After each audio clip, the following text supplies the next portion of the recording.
village is still waiting for his return. I can't sit here and wait for him to return any longer.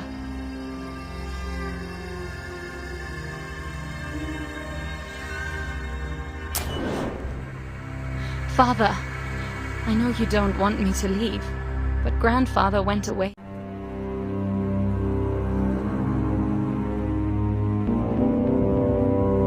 السلام عليكم، معكم أي بيتر فيديو جديد. الفيديو تاع اليوم راح نتحدثوا على الذكاء الصناعي والذكاء الاصطناعي، وهل يمكن انه مثلا يستعمر الانسان؟ الذكاء الاصطناعي يعني بيكون الكمبيوتر يتعلم لحاله، زي كيف يصف السيارة، بس الذكاء الاصطناعي ما عنده منطق، فممكن يصف بأي طريقة زي من هون أو يزيح السيارات، وتعلم كيف يصف لحاله بعد 30,000 محاولة. فصعبوا الموضوع وحطوا الذكاء اصطناعي ضد ذكاء اصطناعي بلعبة الغميضة، وبعد عشرات ملايين المحاولات اكتشفوا كيف يتعاونوا مع بعض، وحتى الأعداء اكتشفوا كيف يستعملوا الدرج عشان يدخلوا عليهم. بس لسه ما خلصت اللعبة لأنه تعرفون ترى نصور الذكاء الاصطناعي. اليوم جبت لكم طريقة أخرى احترافية وبشكل مجاني. تابع الفيديو للآخر.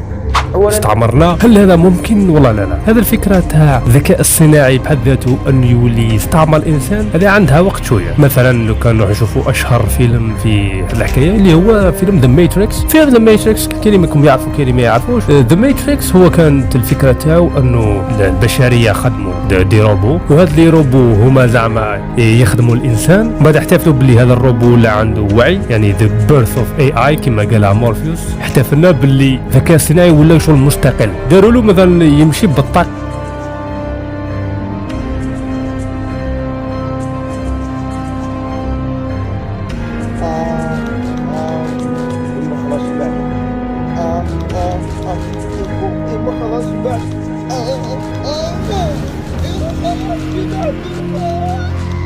الشمسيه يولي مثلا الروبو، ولم يحتاج زعما انك تلصقوا في بريز ولا يجون يمشي وحده. لا حول ولا قوه الا بك وحسبنا الله، حسبنا الله ونعم الوكيل في هذا المسؤولين.